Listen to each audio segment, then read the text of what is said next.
Guys next topic is modern physics. Modern physics chapter का overview पहले ही बता दूं मैं। पहले तो हम करने वाले हैं इसके अंदर Millikan oil drop experiment. Millikan oil drop experiment से क्या निकलेगा? चार्ज ऑन इलेक्ट्रॉन की वैल्यू। दूसरा था, मैं पहले ही करा चुका हूं शायद, Thompson experiment, cathode ray experiment. कराया है कभी? हाँ, मैग्नेटाइजेशन में कराया था ना। मैग्नेटिज्म में कराया था, हाँ। वेलोसिटी सिलेक्टर के आसपास। उसने निकाला था charge to mass ratio, of electron. तीसरा कराऊंगा फोटो इलेक्ट्रिक इफेक्ट।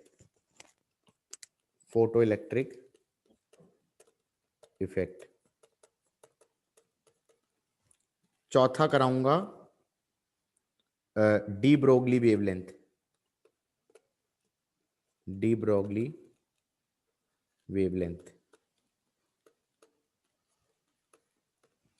पांचवा कराऊंगा रेडिएशन प्रेशर।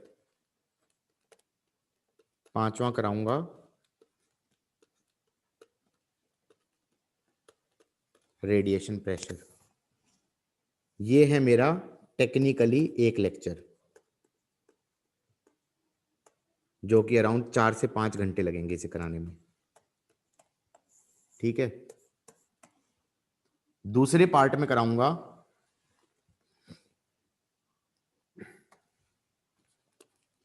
लेक्चर 2।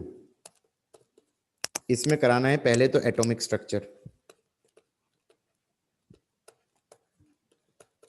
स्ट्रक्चर। और जिसको केमिस्ट्री का याद नहीं, तो वो पहले केमिस्ट्री का पढ़ के आएगा। नहीं पढ़ के आएगा, कुछ समझ में नहीं आएगा। ठीक है। जहां पर केमिस्ट्री वाला खत्म होएगा ना, वहां से स्टार्ट होएगा। इसी के अंदर मैं वो भी करा दूंगा, रिड्यूस मास वाला। क्या करा दूंगा?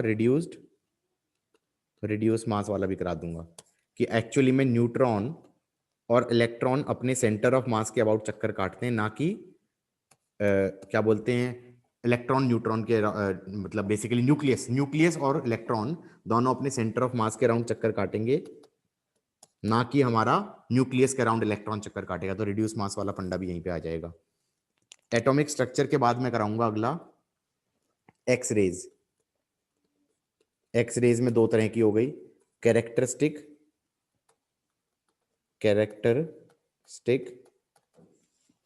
X-rays and continuous X-rays. X-rays बनती किससे? किसी को याद आ रहा हो तो बचपन में पढ़ा होगा, कूलिज ट्यूब। किसने बनाई, किसने डिस्कवर करी थी? Roentgen. X-rays also called as Roentgen raise.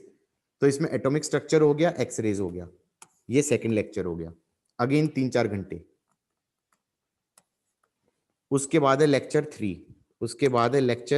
ये लिख लो भैया, बाद में मत पूछना कि कितना हो चुका है कितना नहीं हो चुका है। ठीक है।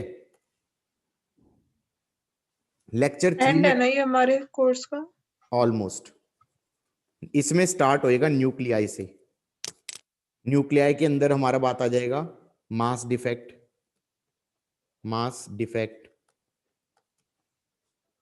न्यूक्लियर फोर्सेस,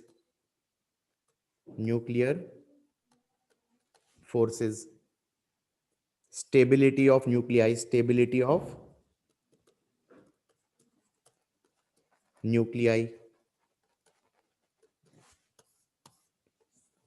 एक चीज तो ये हो गई। उसके बाद binding energy basically delta mc² वाला हो गया। ठीक है। उसके बाद न्यूक्लियाई के बाद क्या होगा? Types of radio active decays. इसके अंदर आ जाएंगे तुम्हारा alpha decay, beta minus decay, beta plus decay, और एक मेरा फेवरेट के कैप्चर। क्या आएगा, के कैप्चर बोल दो या इलेक्ट्रॉन कैप्चर। ठीक है, इनकी क्यू वैल्यू के बारे में बात करेंगे, क्यू वैल्यू के बारे में बात करेंगे, क्यू वैल्यू ऑफ रिएक्शंस। तो ये भी तो केमिस्ट्री में करा था। क्या क्यू वैल्यू ऑफ रिएक्शंस? नहीं सर, ये नहीं, टाइप्स ऑफ डिके। अच्छा, क्यू वैल्यू केमिकल का काइनेटिक्स। क्यू वैल्यू का सिर्फ फॉर्मूला लिखा था उसके अंदर बुक के। ठीक है ठीक है, अब मैं उसका पूरा डेरिवेशन करूंगा क्यू वैल्यू का। उसके बाद सेकंड पार्ट इसकी, इसी लेक्चर में एक और पार्ट होगा, क्या बोलते हैं, अरे वो बेसिकली फर्स्ट ऑर्डर डिके वाला, फर्स्ट ऑर्डर डिके वाला, अच्छा, वो n equal to N naught e to the power minus lambda t. ठीक है, हाँ क्या बता रहा था मैं, एक तो हो गया फर्स्ट ऑर्डर डिके वाला, एक तुम्हें केमिस्ट्री के अंदर कुछ फॉर्मूले रटवाए गए होंगे। किस टाइप के फॉर्मूले गाइस? भाई ऐसे वाला डिके करते थे ना, x goes to y and y goes to z। हाँ, इसका लैम्डा 1 हो गया, इसका लैम्डा 2 हो गया, इनके हाँ कंसेक्यूटिव डिकेज में y की कॉन्सेंट्रेशन के ऊपर फॉर्मूला था, बहुत अजीब सा फॉर्मूला।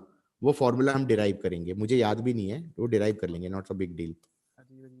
हाँ, और एक ऐसा भी होता है जिसमें x decays to y at the simultaneously it also decays to z through lambda 1 and lambda 2।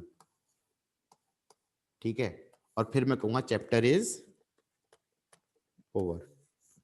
इसमें कहीं याद करना, एक्टिविटी भी करा दूंगा, डिसइंटीग्रेशंस पर सेकंड, डिसइंटीग्रेशंस पर सेकंड, क्यूरी भी यूनिट होती है उसकी। गाइस गॉट इट और नॉट?